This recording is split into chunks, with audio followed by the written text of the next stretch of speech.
All right, all right. What's up, everybody? Thanks for clicking this video. Thanks for tuning into my channel. My name is Simon Hill, Black American from Louisiana, coming to you live from Budapest, Hungary. It's 12:53 p.m. where I'm at right now, December 14th, 2024, and we are nearing the end of our seventh book in our Book to React series. This is Frank B. Wilderson III's Afro-Pessimism, a very famous contemporary book in African American or Black epistemology, philosophy, sociology, and it's been an interesting ride so far. We read chapter 5 yesterday in our live reading series, and in the story, Frank was continuing to expound upon what is Afro-pessimism. He was talking about his experiences, going to these conferences with other liberal educators, writers, authors, and that sort of stuff, and feeling still alienated in those groups and finding camaraderie with the other Black people in those groups and noticing the divisions within those groups depended upon their proximity to Blackness and their closeness to whiteness, and how Afro-pessimism essentially is about how the world is inherently violent, hostile to Black life, and that is not some glitch in the matrix. It was designed that way because humanity is dependent upon Blackness being seen as the antithesis to it. And all of the negative things that can be hurled upon Blackness help define the humanity of others. All right. So this is the book right here. You can find it on Amazon for the humble price of only $23 in hardcover and $11 paperback. We are jumping into chapter 6 right here. Mind the Closing Doors. I'll be on live for about an hour and 5 minutes at the most because I have a class at 2 o'clock that I got to get to. But this is a short chapter, so we should be able to wrap this up. I'll be replying to any comments that anybody has to say in here if I can see them. I want to make sure I can see the comments. Hold on one second. I look at them on my phone because I'm not the most tech savvy person. But let me make sure I have this open. All right, got that. All right, good. We got the comments open for anybody that wants to join, but I will be replying to all the comments that also come in the playback. So let's go. Mind the Closing Door. I was 33 in the summer of 1989 when I moved to New York City. Black, yes, but a Midwesterner from Minneapolis, and a young Black Minneapolitan is ominously younger than a young Black New Yorker.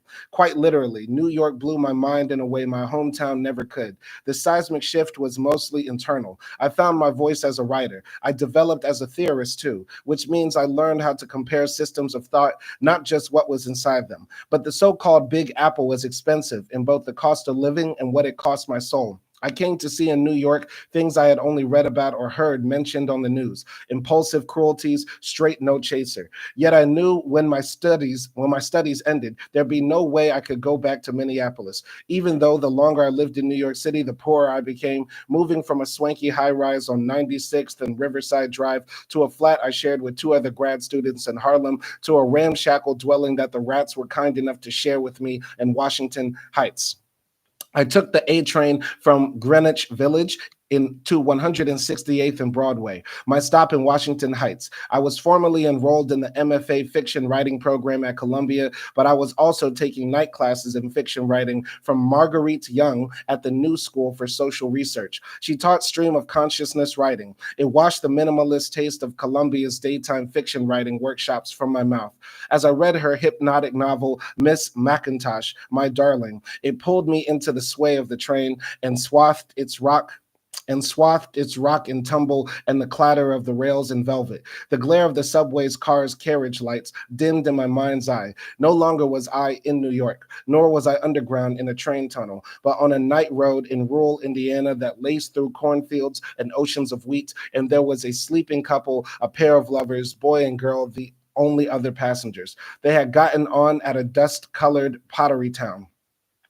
I watched them as they tried to sleep through languorous, creaking miles of a too familiar landscape. A farm boy fleeing with his strawberry-faced girlfriend who was pregnant and slumbered on his shoulder. The bus driver was whistling, perhaps in anticipation of his wife.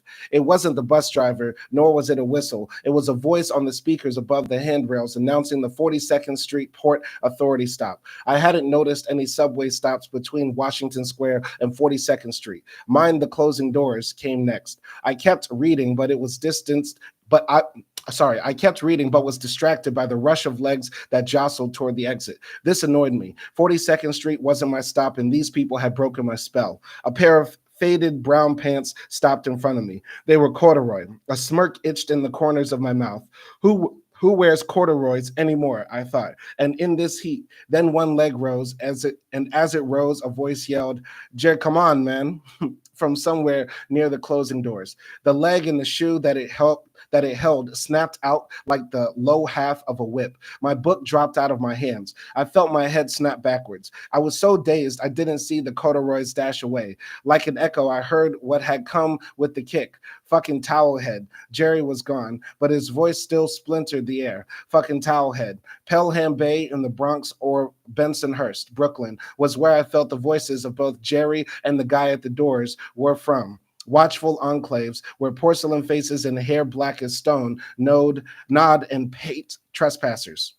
Watchful enclaves where porcelain faces and hair black as stone nod and hate trespassers. I was fine, no broken teeth, no skin torn. So it sounds like he got his ass kicked by some Italian racists on the subway. By the way, going to New York and being the struggling, starving artist, writer, it's very romantic. When I was younger, I thought about moving to New York. People used to tell me growing up in Louisiana that, yeah, you should move to New York. You sound like you from New York. When I was rapping and stuff, they said, oh, you sound like an MC from Brooklyn or something like that. You know what I mean? I mean, New York for Americans is still a very romantic place, idealized place. You know, the place, if you can make it there, you can make it anywhere. You know, the place where all creativity and culture seems to coalesce. But paying $3,000 to live in a closet per month it's not attractive for me.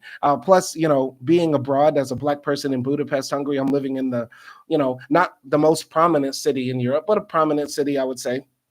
And here we have all the amenities, easy public transportation, very good infrastructure, types of restaurants from all over the world, cultural events that happen. I mean, my wife and I went to a Lenny Kravitz concert earlier this year, and other performers from all over the world come here all the time. So there's culture here, there's liveliness here. It's not New York City. It's not that fast paced, and it's not that diverse, of course, because it is Central or Eastern Europe, however you define it. But it is still like I guess the same experience. And my advice to any young Americans abroad, or sorry, any young Americans that want to be in the creative arts and want to live in a, you know, multi, you know, how can I say this, a more lively city. If you're like one of those creative kids who's growing up in the small town where everybody's a conformist and stuff like that, just move to Mexico City.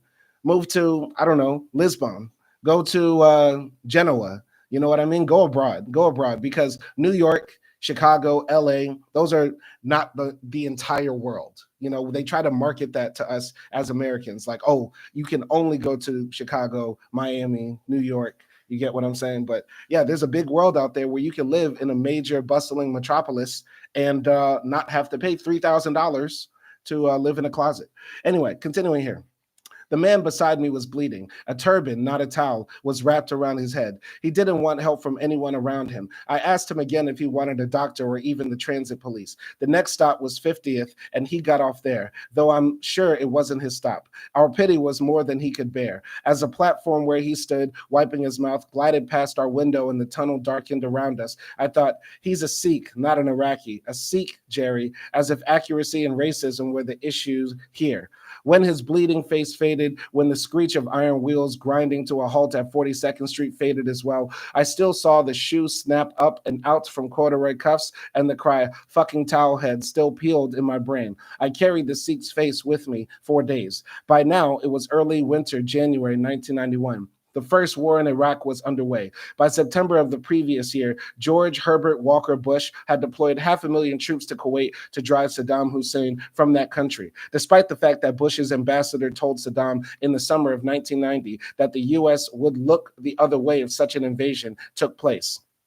The day after the incident on the A train, I sat in Professor Edward Said and Professor Jean Franco's Cultural Studies project class at Columbia. Said and Franco had chosen 25 students from an applicant pool of 100. I was a novice at critical theory, and not for one moment did I believe I would be admitted. When when I was told that the list of 100 had gone down to 50 people who would be asked for a writing sample and a personal interview with Franco and Said, I thought in my Minnesota way the registrar had made a mistake.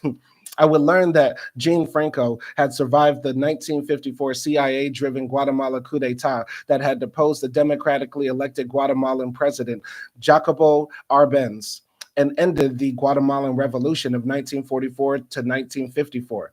Her name had not always been Franco. She was British and had taken the name of her husband, a Guatemalan left-wing cabinet minister whom the CIA surrogates had killed in the coup. Not only was she a nimble-minded critical theorist, but she wrote fiction, and outside the cultural studies project sessions, she and I spent several afternoons in her Upper West Side apartment workshopping our respective manuscripts. Before coming to Columbia, Franco had been the first professor of Latin American literature at the University of Essex in England. It was a prized opportunity for me to study under Edward Said as well, a man I didn't even think I would meet when I came to Columbia, and doubly so because there were only 2 students in the class who were not in the comparative literature's PhD program, and I was one of them, a fiction writer and not a PhD student in comparative literature or philosophy from the other side of the quad.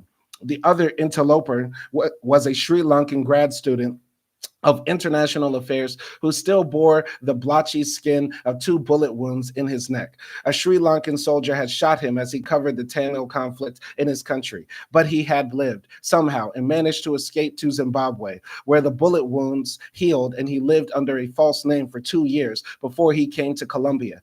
Though I had read the works of Frantz Fanon and studied existentialism at Dartmouth, my 8 prior years as a stockbroker had nuked my brain cells. Wholly unprepared was I for the rigor, the breadth of theoretical reflection, and the level of abstraction at which Franco and Said conducted their seminars. The simple and, as I told a fiction professor, simple-minded literature courses we were required to take in the MFA program never scratched the surface of interpretation that I experienced in the cultural studies project just across the quad. We never discussed power or violence or the way a text labors in the School of the Arts. We were there to see how fiction was made, not what fiction meant or whose lives it enhanced or how it greased the wheels of death for others. Edward Said was tall, urbane, and handsome, a concert pianist who, after the Nakba, was sent to boarding school where he met Omar Sharif, whom he called a head boy and a bully. Until I met Said, I hadn't met a professor who took the stakes of his profession as seriously, even though I was surrounded by academics as a child.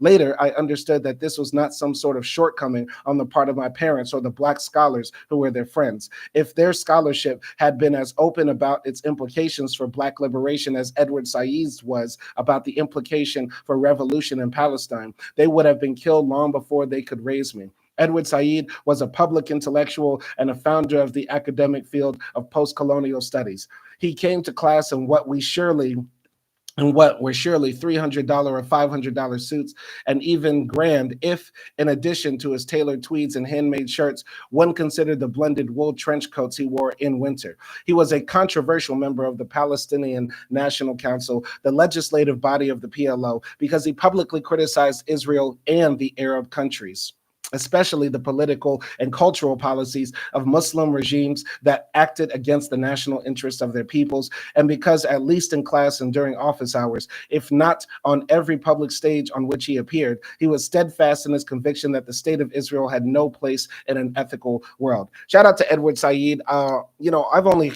come to hear about him in recent years, and I definitely want to read his book. I was watching a lecture by Cornel West that was done in like 1995 on YouTube, and he was talking about how he was teaching across the in the same school as Edward Said. Like Cornel West was teaching at about the age of like 23 or 24, 25, and he was a colleague of Edward Said, which I find interesting, right? And he spoke highly of Edward Said in his talk, and Frank is talking highly of Edward Said as well. And I definitely want to read his work and be somebody like him. That when I pass on, people write about me in such a beautiful way, in a way that commemorates my work, my life, my legacy, that sort of stuff. Very beautiful what he wrote about Edward Said right here. Continuing here. First Martin Luther King, then the Black Panthers, then Frantz Fanon, and the literature of Toni Morrison and Tony Cade Bambara had tutored me. Edward Said and his aphorisms came after all that. He was far more important in my life than I was in his. When I met Said at the age of 33, I was primed intellectually for a great leap forward. And in the 2 short years that I knew him, my ability to explain relations of power did just that. It grew by leaps and bounds. The Palestinian National Council had run out of Lebanon by the Israeli Defense Force. They set up shops in Tunis. After one of Said's trips to Tunis, I dropped by during office hours and told him of rumors I heard that he was on a hit list. This was nothing new. U.S. Zionists, he said, threatened to kill him all the time. But this was Abu Nidal's hit list. Abu Nidal, in addition to being the commander of the PFLP, the Popular Front for the Liberation of Palestine, was also a fellow parliamentarian on the Palestinian National Council, the government in exile. I sat at the end of the student queue outside his office, and when it was my turn, tried tricks Shahrazad would have envied to make the time with him last. I told Said that I'd heard he and Nidal had argued in Tunis about whether or not the PLO's armed wing should target civilians. Said told Nidal that the PLO should not resort to bombing buses and killing people who were not conscripted by the Israeli Defense Force or police.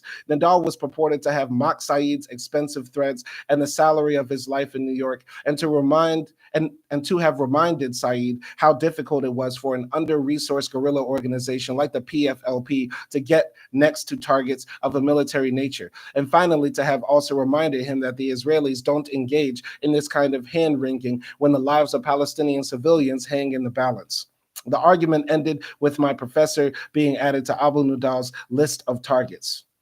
Wow. Okay. When I was living in Tunis, I found out that the Israelis, bombed Tunisia, and I wanted to take a trip there, but I never got the chance to. It's one of my big regrets in life that I never got to visit the place where they did the bombing that killed Palestinians and I believe some Tunisians by the Zionist government of Israel. Very interesting stuff here. Being on somebody's hit list is one of my dreams. I definitely want to be on a government hit list, watch list, target of assassination. That would be cool. Not to be tortured, just murk me. Just murk me. Please don't torture me. I don't want to be tortured, but I definitely want to be an enemy of the state at least once in my life. Continuing here.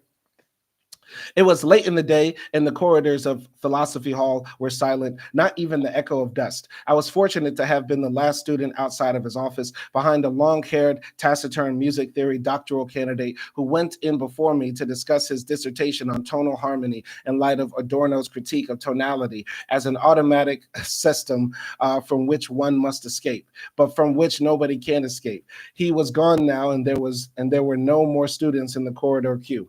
It did not occur to me that Edward Said had a wife and children that he might want to go home to. And since he didn't throw me out after the customary 10 to 15 minutes, I stayed. I can't say with any certainty that he confirmed the story about his row with Abu Nidal, whether it was true at all or if the details amassed like a snowball rolling downhill as it moved among the graduate students he never let on. He smiled obliquely as I spoke. With his elbows on his desk where dust-flecked light fell on unmarked papers, he steepled his fingertips and touched them to his lips. Then he said, Abu Nidal and I aren't friends, but the fact that he might want to kill me doesn't mean we're antagonists. Edward Said placed his palms on his desk. He told me that unlike him and Abu Nidal, he and Yasser Arafat were in fact friends, that they sat together and talked for long hours and ate cornflakes drenched in orange juice in the old days. In Beirut, when the Israeli Defense Force laid siege to the city and cut off its supply of milk. They were lifelong friends. They were also political antagonists. Nidal and I don't have a substantive disagreement, although he added with a chuckle, my death at his hands would be substantive from my perspective. On the other hand, Arafat and I have a substantive disagreement. Nidal and I want the same thing, the dismantling of the state of Israel, not just a two-state solution, although that might have to be the first step. And in its place, the establishment of a secular and economically ethical nation, neither a caliphate nor a Jewish state, but a country where ethnic identity and religion play no part in the distribution of wealth and political capital. Nidal and I share a strategic orientation. We both have what's known as strategic rigidity. Okay. Said stressed the importance of knowing the difference between strategy and tactics. His view was that, yes, armed struggle was necessary in order to bring the Israeli state to an end. No nation has fallen by plebiscite, he noted, but killing civilians at this point in the struggle was tactically ill-advised and would hurt his efforts in the West. While he, Said, was tacitly engaged in counter-hegemonic struggles, appearances on liberal news programs, speaking at massive teach-ins on university campuses, lobbying U.S. politicians, submitting editorials to the New York Times. In other words, while he was in the West engaging in a Gramscian war of position to win the hearts and minds of liberals, it would be counterproductive to the Palestinian cause if Abu Nidal was bombing Israeli school buses. What exists, Frank, is a fierce disagreement, granted, but not one which is of political, which is to say strategic significance. It's a heated debate about tactics. He brought Yasser Arafat back into the conversation. Arafat, Said declared, didn't know the meaning of strategic rigidity. In other words, he didn't have a vision of what absolute liberation for Palestinians meant. And so he would be satisfied with the squatter camp on the border of Israel as long as we had our own flag. That's funny. The shade for Yasser Arafat. The shade. Okay. He'd be happy with the squatter camp outside Israel just as long as we had our own flag. Okay. Nidal and Said, he said, were tactically flexible and strategically rigid. Arafat, in stark contrast to Nidal and Said, he explained, was strategically flexible and tactically flexible as well. With what this said to me was their violent disagreement notwithstanding, Said and Nidal were revolutionaries, whereas Arafat was, at the end of the day, a bourgeois reformer. Ooh, shots. Oh, shit. Hey, rest in peace, Yasser Arafat, though. Rest in peace, Yasser Arafat, though. Hey, man, nobody's perfect. Everybody's got their own vision. Yasser Arafat isn't alive to defend himself first and foremost. That's the thing. Once you die, people can just talk outside of their necks and say whatever they want about you and say, oh, he said that this guy was like this. Come on now. All right. Anyway, continuing here.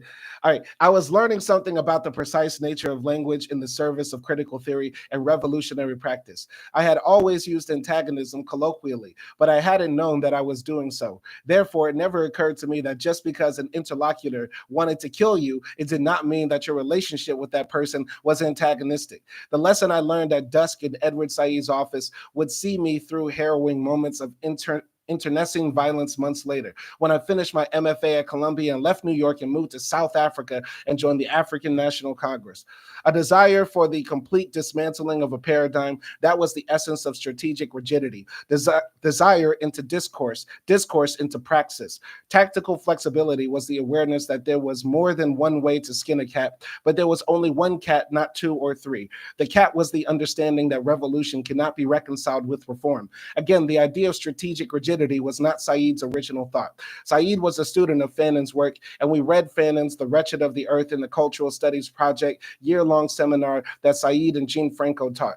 Early on in that book, Frantz Fanon provides the sinews of strategic rigidity when he writes, to break up the colonial world does not mean that after the frontiers have been abolished, lines of communication will be set up between the two zones. The destruction of the colonial world is no more and no less than the abolition of one zone, its burial in the depths of the earth, or its expulsion from the country.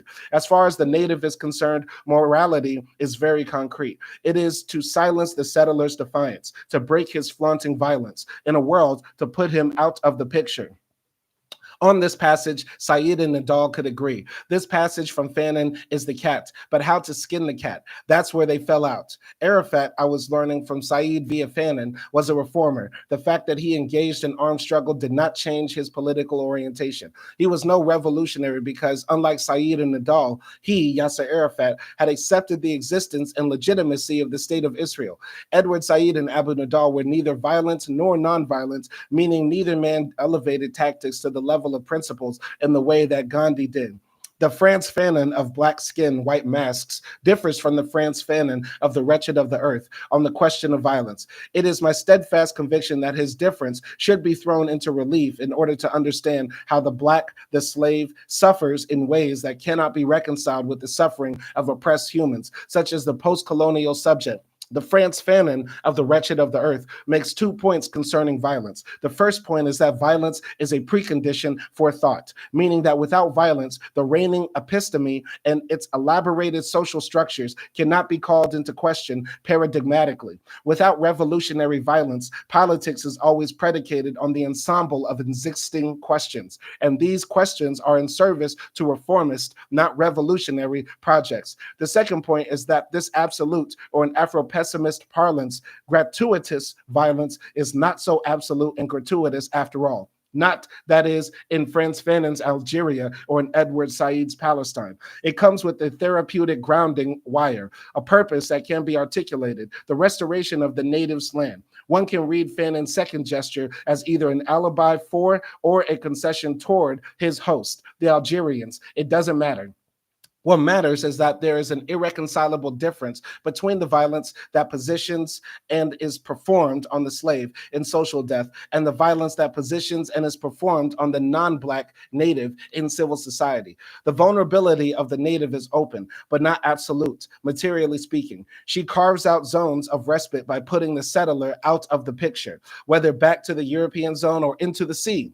There is no analogy between the native's guarantee of restoration predicted on her need to put the settler out of the picture, the Fanon of The Wretched of the Earth, and the slave's guarantee of restoration predicated on her need to put the human out of the picture, the Fanon of Black Skin, White Masks. By way of contrast, the Frantz Fanon of Black Skin, White Masks hits upon, but is never quite comfortable with, the idea that the violence Black people face is a violence of a parallel universe. In short, Black people and non-Black people do not exist in the same universe or paradigm of violence any more than fish and birds exist in the same region of the world. It is not the violence of economic exploitation and alienation, although most Black people are members of the working class and they suffer at some important level economic exploitation as a result of alienation from what is presumptively their labor power. I say presumptively because Black labor is not the possession of Black people any more than we possess our bodies, nor are we dispossessed of land like the Irish or the Native Americans or Said and Nidal's Palestinians.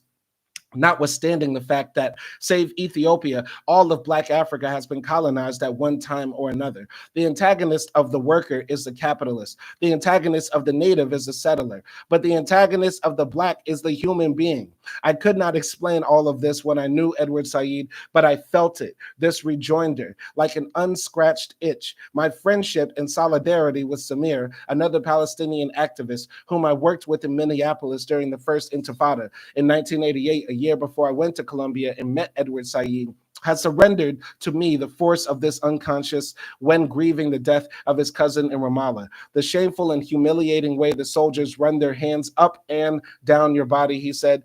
Then he said, but the shame and humiliation runs even deeper if the Israeli soldier is an Ethiopian Jew.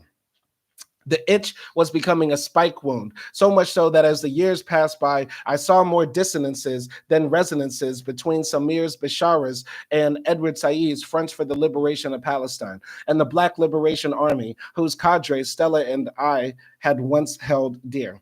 Okay, so this goes back to what we've been talking about before. Essentially, Afro-pessimism, at the core of it, at the root, is the idea that the whole world is antagonistic to Black life and expression. Even in Palestine, in Frank's retelling of his life story, he met a Palestinian man who came from the West Bank, and he said, yeah, going through the checkpoints is humiliating, but the worst part is when a Black Israeli soldier is patting you down. That's the most humiliating thing, because how dare this Black person touch me? You get what I'm saying? And when non-Black people are reading like Frantz Fanon, radical Black, psychologist, writer, theorist, post-colonial theorist, right?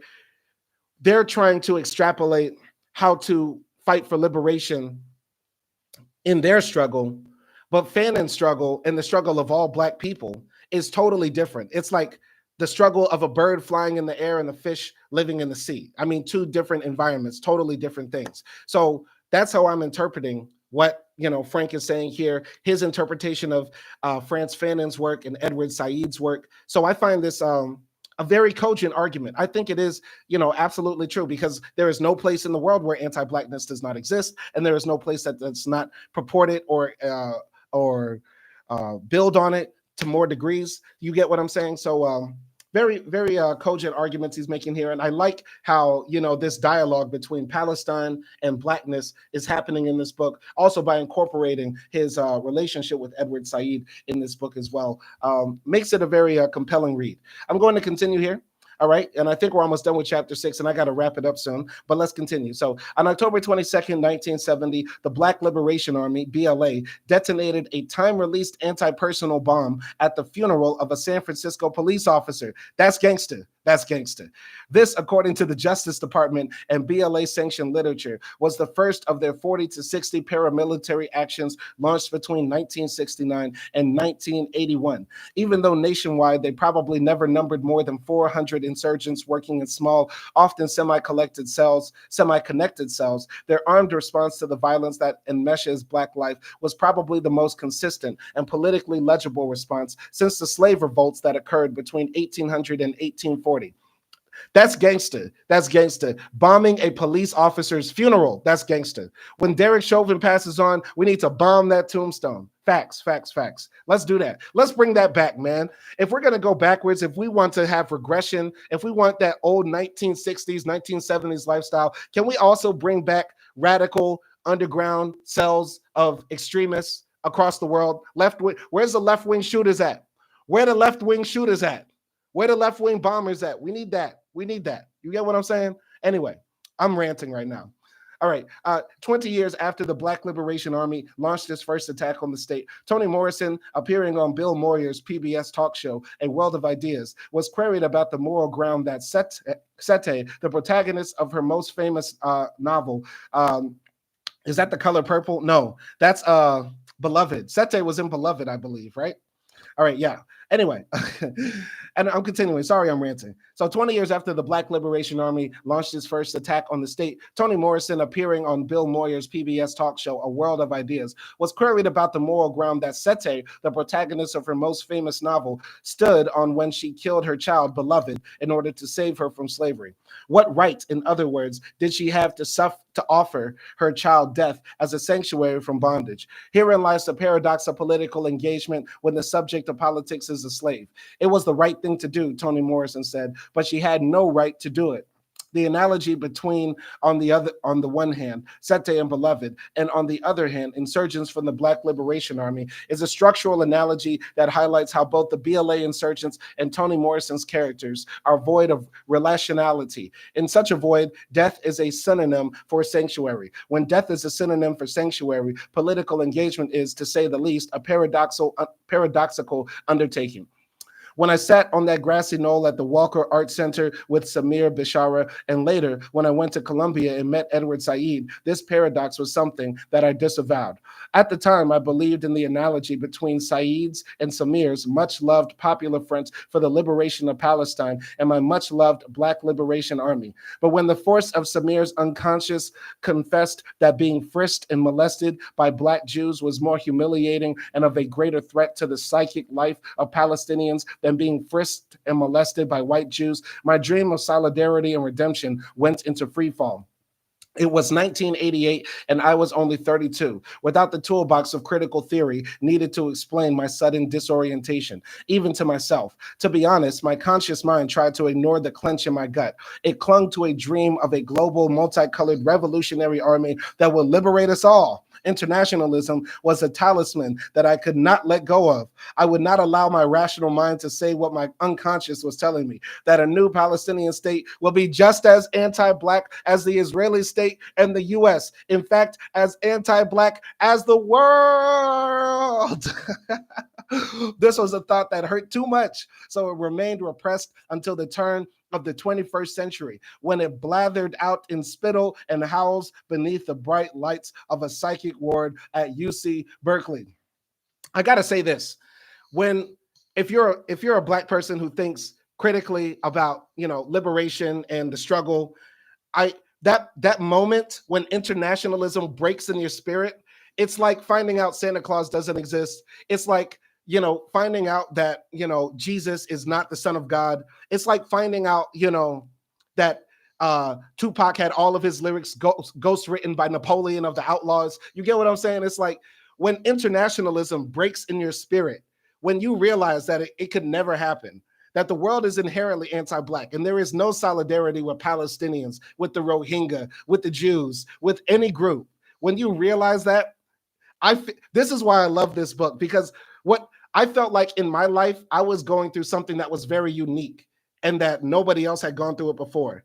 But Frank is telling his story, and this is the beautiful thing about reading, and this is why I encourage all of you to read, because whatever you're feeling inside, you can always find somebody else who has those same feelings and bond and learn, because this man is walking a path that I'm just now starting to walk. Like me coming to certain realizations over the past few years of my political and mental development and spiritual growth and so many things that are a part of the human experience. Frank has gone through it. There is no solidarity. There is no internationalism. There is no multicolored, multi-ethnic, multi-religious group that's going to come and fight for the liberation of Black people. That does not exist, is period. And when you find that out, that is heartbreaking. That is one of the most heartbreaking things. And this is why I love this book so much. Even though some parts I struggle with it, even though there are parts I disagree with it wholeheartedly, the beautiful thing about this book is that it's telling the story of a Black man who walked the path that I did, that I'm walking now, before I even knew other people were walking it. You get what I'm saying? So beautiful thing. Gonna go to the comments here. Acti says, this is starting to sound a bit like Ruthless, like meeting The Rock, who is the only way to be peaceful. Wait, is Tyler Perry a genius? Show on BET Plus. I've been binge watching it for like the past 2 weeks, and that's part of the reason why I have done live streams. But I'm kind of confused what you mean, Acti. You got to build on that. Like the only way to gain liberation is to meet the Raku. Like the only way to, oh, are you saying like the only way for Black people to achieve liberation is to die? I mean, I think what he's talking about, the politics of suicide, when death is a part of the calculation of what it means to be free, it makes the other part of politics look trivial, right? Like the Rize said they killed his baby. Okay, yeah. Yeah, that's the point I'm trying to make. Like, if we're talking about ending slavery, right? For the slave, it's not about voting for the president or voting for somebody who's going to say they might try to do it or work in the mechanisms of power to try to do it. When the stakes are life or death, right, it makes all the other parts look silly. And then that makes, rationale manifest that says that violence might be a suitable solution to the problem of slavery. You get what I'm saying? Anyway, I'm continuing here.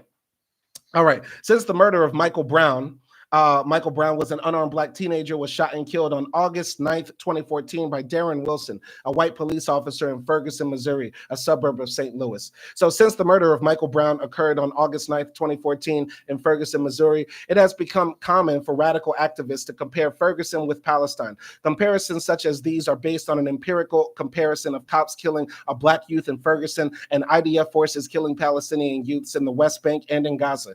If we use our eyes, the two phenomena have a lot in common. It stands to reason, by extension, revolutionaries in Palestine, such as the largely secular and Marxist Front for the Liberation of Palestine, and revolutionaries in the U.S., such as the largely secular and Marxist Black Liberation Army, could be seen as fighting different factions of the same enemy, capitalism and colonialism in different countries. But this is not the case. Most revolutionary theorists tried to show how the bond of political interest among people of color who are struggling against state domination is of primary importance. We are all anti-capitalist is a cry commonly heard, or we are all anti-colonialist, or we're all anti-sexist. But this alliance of the conscious minds fails to account for the way the unconscious mind refuses to calibrate with political interest. This is the pitfall of most leftist thinking. Beautifully put. Beautifully put. Copy and paste that paragraph and put it in your minds. Put it in your minds.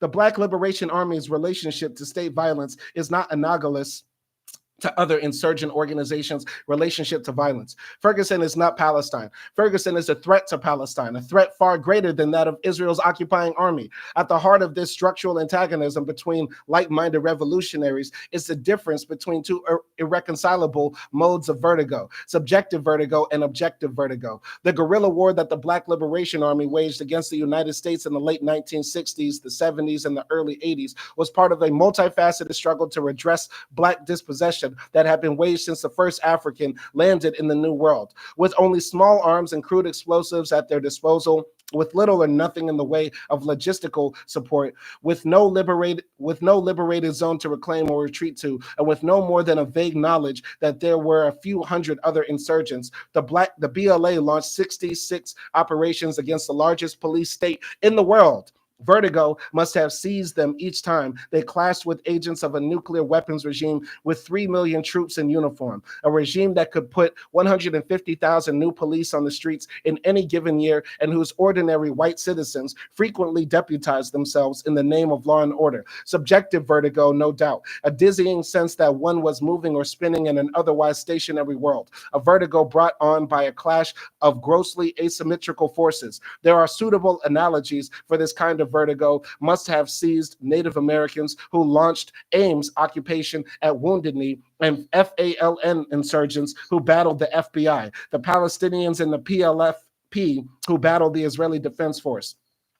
Throughout this book, I have argued that the Black is a sentient being, though not a human being. The Blacks and the humans' disparate relationship to violence is at the heart of this failure of analogy. The human suffers contingent violence, violence that kicks in when he resists or is perceived to resist the disciplinary discourse of civil society's rule and laws. But Black people's saturation by violence is a paradigmatic necessity, not simply the performance of contingency. To be constituted by and disciplined by violence, to be gripped simultaneously by subjective and objective vertigo, is indicative of a life that is radically different from the life of a sentient being who is constituted by discourse and disciplined by violence when he breaks with the ruling discursive codes. When we begin to assess revolutionary armed struggle in this comparative context, we find that human revolutionaries, workers, women, gays, and lesbians, post-colonial subjects, suffer subjective vertigo when they respond to the state violence with revolutionary violence, but they are spared objective vertigo. This is because the most disorientating aspects of their lives are induced by the struggles that arise from intrahuman conflicts over competing conceptual frameworks and disputed cognitive maps, such as the American Indian movement's demand for the return of Turtle Island versus the U.S.'s desire to maintain territorial integrity, or the Fuerzas Armadas de Liberación Nacional's FALN demand for Puerto Rico independence versus the U.S.'s desire to maintain Puerto Rico as a territory. But for the Black, that is, for the slave, there are no cognitive maps, no conceptual frameworks of suffering and dispossession that are analogous with the myriad maps and frameworks that explain the dispossession of human subalterns. I have to say this right here. Basically, what he's trying to say is that, you know, the Palestinians are fighting for a free Palestine. The Native Americans are fighting to keep whatever remaining land they can in the United States. The Puerto Ricans want freedom for their land. Black people, we just want to stop living in constant psychological terror and physical violence that seems so random. I would argue that Black nationalism answers that question and deals with that psychological discomfort or dissonance, however you want to frame it, because you could argue that Black people were dispossessed of land in the sense that the American South, or anywhere where we were meant to toil, is essentially our land. There have been people that say, you know, we should make a state of only Black people from South Carolina to Louisiana. So Louisiana, Mississippi, Alabama, Georgia, South Carolina, Florida should be a Black nation, a Black American nation. That was a movement that existed that sort of lost ground. But I would argue there could be a cognitive map in the sense that Black nationalism, separatism in this case, could answer this question. You get what I'm saying? This is what I believe is one of the flaws in the argument of Frank's, if I could dare say there's a flaw in it. All right. Acti says, to try to create a framework for Black experience would be a good sociology thesis idea. No. And he says it doesn't exist. What I think it's very complex and it's very nuanced, and I'm trying to get through this. But yeah, there is a framework to understand the Black experience, and that's what Afro-pessimism is. It is a type of framework to try to understand the Black experience. But I believe there are some faults in it, in the sense that, you know, you could argue that in antiquity, there was still anti-Blackness. I mean, wasn't there a pharaoh that had two slippers with pictures? One was a Nubian, one was an Egyptian, and he used to love to step on the one of the Nubian, something like that. I heard these types of stories. I have to get all of this together, but I'm basically saying, like, there is a framework here to understand Blackness and Black life, but the random of the violence that exists against us is the issue here in the Afro-pessimistic worldview. Okay, go ahead. So the structural violence that subsumes Black insurgents' cognitive maps and conceptual frameworks also subsumes my intellectual and creative efforts as a writer. As a Black writer, I am tasked with making sense of this violence without being overwhelmed and disorientated by it. In other words, my writing must somehow be indexical of that which exceeds narration, while being ever mindful of the incomprehension the writing would foster, the failure, that is, of interpretation where the indices to actually escape the narrative. The stakes of this dilemma are almost as high for the Black writer facing the reader as they are for the Black insurgent facing the police and the courts. For the intellectual act of embracing members of the Black Liberation Army as being worthy of empathic and consideration is terrifying. One's writing proceeds with fits and starts that have little to do with the problem of building the thesis or finding the methodology to make the case. As I write, I am more aware of the rage and anger of my reader ideal, an angry mob as readers, than I am of my own desires and strategies for assembling my argument. Vertigo seizes me with a rash of condemnation that emanates from within me and swirl around me. I am speaking to me, but not through me. Yet there seems to be no other way to speak. I am speaking through the voice and gaze of a mob of, let's just say it, white Americans, and my efforts to marshal a mob of Black people to conjure the Black Liberation Army smack up compensatory gestures. It is not that the BLA doesn't come to my aid, that they don't push back, but neither I nor my insurgent allies can make the case that we are worthy of our suffering and justified in our actions, and not terrorists and apologists for terror who should be locked away forever. How can we be worthy of our suffering without being worthy of ourselves? I press on, even though the vertigo that seizes me is so overwhelming that its precise nature, subjective, stemming from within me, or objective, catalyzed by my context, the raging throng cannot be determined. I have no reference point apart from the mob that gives no quarter. If I write freedom fighter, from within my ear, they scream terrorist. If I say prisoner of war, they chant cop killer. Their denunciations are sustained only by assertion, but they ring truer than my painstaking exegesis. No firewall protects me from them. No liberated psychic zone offers me sanctuary. I want to stop and turn myself in. The Black psyche emerges within a context of structural or paradigmatic violence that cannot be analogized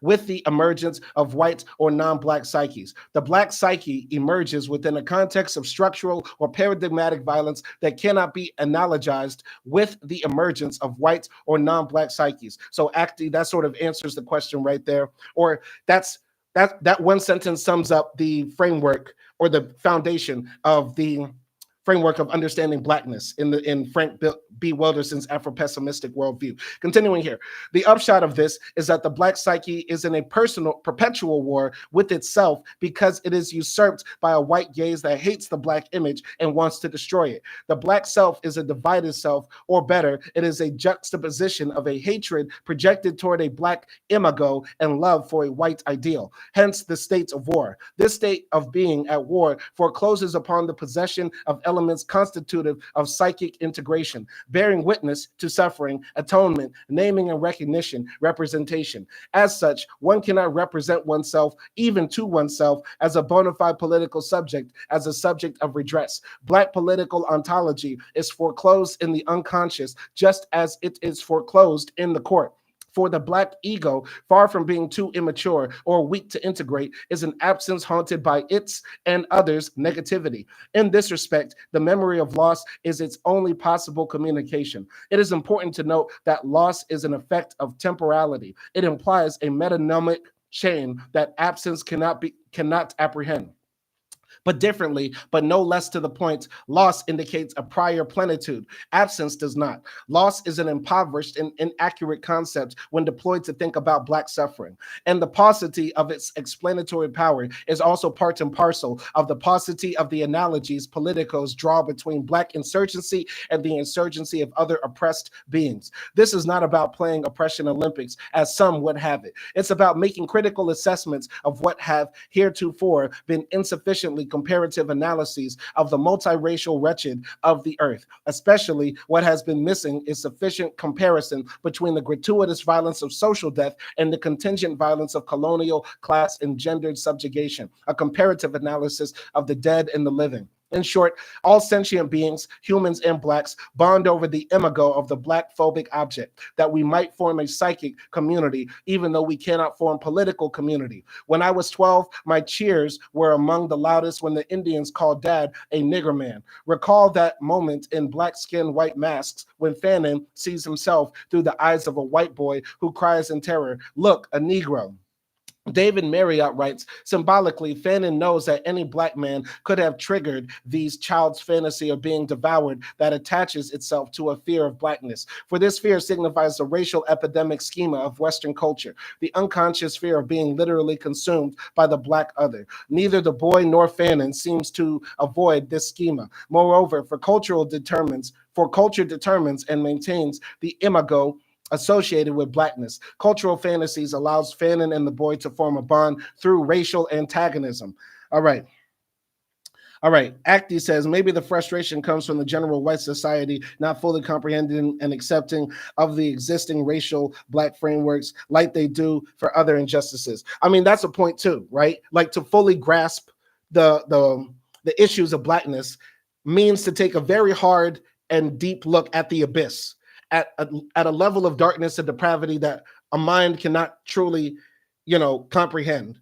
Even Black people have trouble comprehending, the level of violence and socialization that has happened to us that makes us this way. Last night, Acti and I were watching this this video of Mark Lamont Hill, interviewing some Black conservative, some gay Black conservative who was defending Israel and genocide, and also making excuses like saying there's no racism in America, blah, blah, blah. And Mark Lamont Hill basically said, in short terms, he said to the guy, a lot of people might look at you, a gay Black man who is a conservative, and say, how did this happen? You get, you know what I mean? Ultimate shade. But essentially, when you're looking at Black people, and what has happened to us, you have to ask this: how did this happen? How did this happen? How did we reach this in our societies, by and large, all across the world, where people yell the N-word at Black people, where Black life is considered not as important, where when we die, people ask, what did he do to deserve it? Rather than, why did that injustice befall him? Why is Africa a continent that is raped of its resources and the people are deprived? And when people try to escape that poverty and go to where the wealth of Africa is extracted and taken to Europe or the Americas, they're allowed to die at the bottom of the Mediterranean. Why? How did this happen? How did this happen? Right? And that level of self-reflection is something a lot of people find impossible to do. All right, continuing here. This phobia is composed of affective responses, sensory reactions, or pre-subjective constellations of intensities, as well as representational responses, such as the threatening imago of a fecal body that portends contamination. And this affective representational performance is underwritten by paradigmatic violence, which is to say the phobic fantasy secures its objective value because it lives within violence too pervasive to describe. The picture of the Black psyche that emerges from the intrusion is one that is always late, never on time, violently presented and fractured by these moments of specular intrusion. The overwhelming psychic alienation that emerges from the literal fear and trembling of the white boy when Fanon appears is accompanied by foul language that plunders and traumatizes the Black psyche. One learns, for example, that when one appears, one brings with one the threat of cannibalism. What a thing, Fanon intones, to have eaten one's father.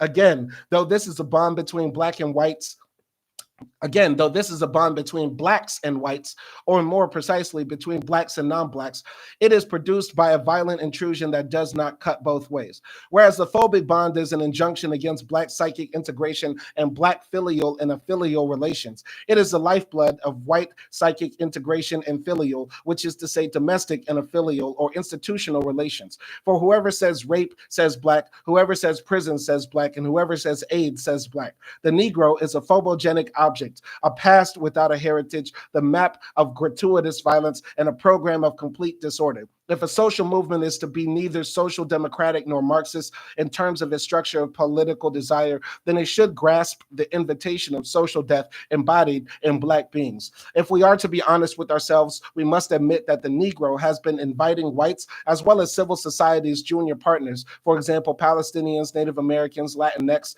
to the dance of social death for hundreds of years.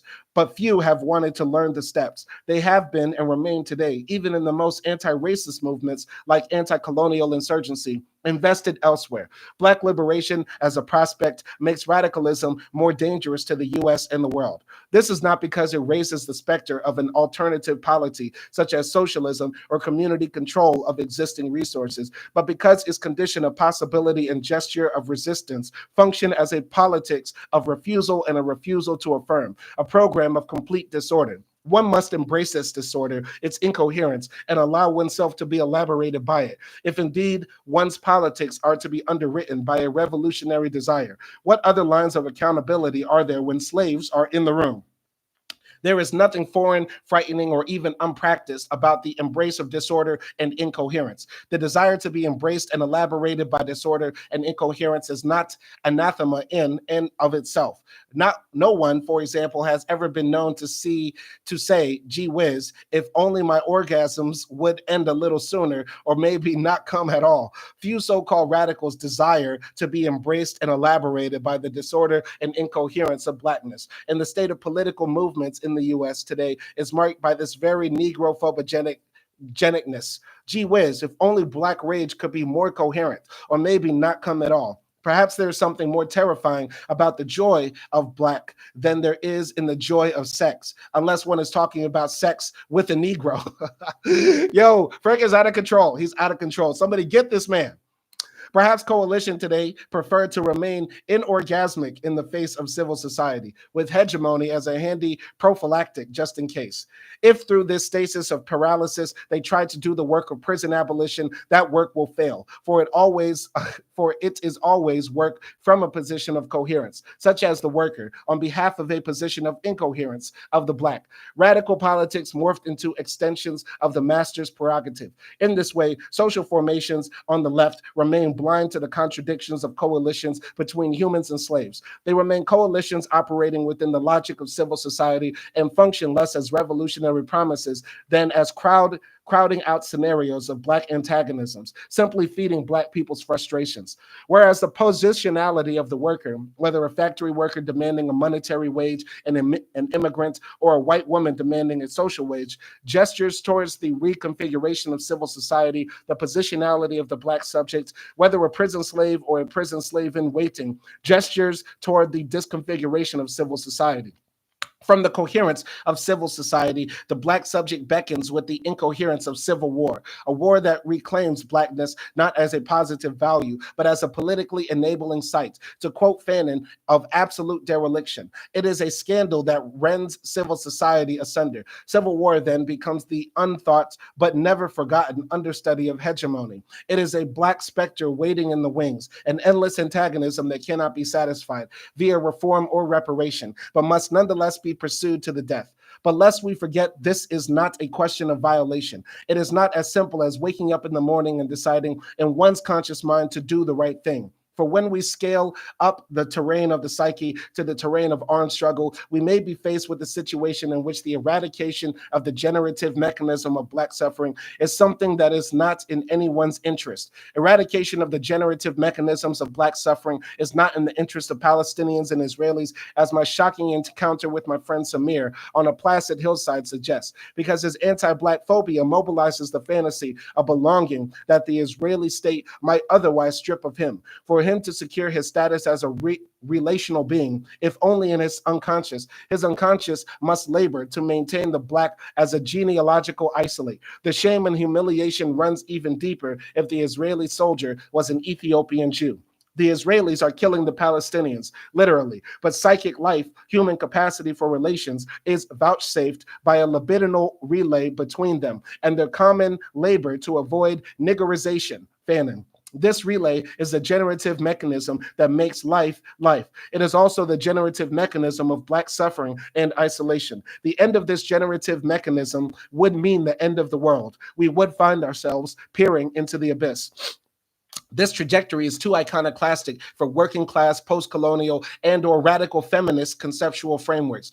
The human need to be liberated in the world is not the same as the Black need to be liberated from the world, which is why even their most radical cognitive maps draw borders between the living and the dead. Finally, if we push this analysis to the wall, it becomes clear that eradication of generative mechanisms of Black suffering is not in the interest of Black revolutionaries. For how can we disimbricate Black juridical and political desire from the Black psyche's desire to destroy the Black imago, a desire that constitutes the psyche? In short, bonding with whites and non-Blacks over phobic reactions to the Black imago provides the Black psyche with the only semblance of psychic integration it is likely to have: the need to destroy a Black imago and love a white ideal. In these circumstances, having a white unconscious may be the only way to connect with or even contain the overwhelming and irreparable sense of loss. The intruding fantasy offers the medium to connect with the lost internal object, the ego, but there's also no outside to this real fantasy,